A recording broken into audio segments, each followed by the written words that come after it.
Le goût du bon vin s'est nettement développé ces dernières années dans la société chinoise, ce qui a amené une hausse significative des prix. Les vins de grandes caves françaises ont toujours été populaires auprès des amateurs et des investisseurs, mais certaines cuvées spéciales atteignent aujourd'hui des prix records dans les salles de vente aux enchères. 2 ans ont passé depuis les vendanges du Château Margaux 2009. Aujourd'hui, son vin est prêt à être mis en bouteille. Ce vigneron de Bordeaux, propriétaire d'un vignoble de premier cru, produit l'un des meilleurs vins. Ces vins ont toujours été très populaires auprès des amateurs de vin et des investisseurs. Aujourd'hui, les prix s'envolent en raison de l'engouement de l'Asie pour les vins de qualité.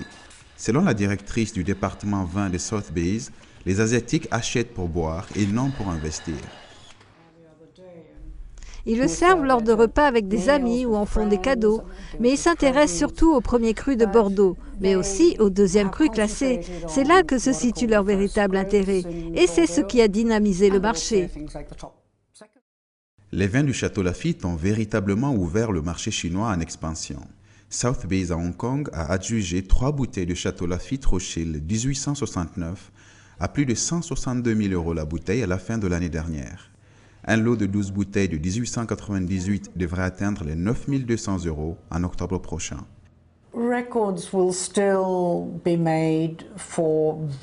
D'autres vins très spéciaux ou des domaines très spéciaux devraient encore atteindre des records, des vins venant de caves très renommées ou directement de la propriété. Les records vont continuer à tomber. Selon cet œnologue, de nombreux citoyens chinois, et pas seulement un nombre croissant de millionnaires chinois, ont acquis un goût pour le vin. Cette tendance s'étend loin des villes de premier plan comme Pékin, Shanghai, Guangzhou. Elle touche également les villes secondaires, voire tertiaires, où cet engouement pour le vin est encore plus marqué.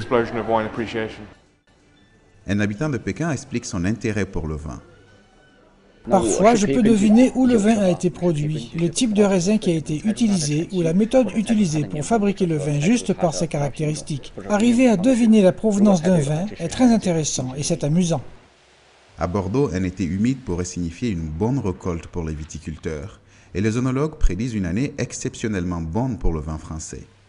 Quoi qu'il en soit, les amateurs chinois trouveront 1 ou 2 bouteilles à leur goût.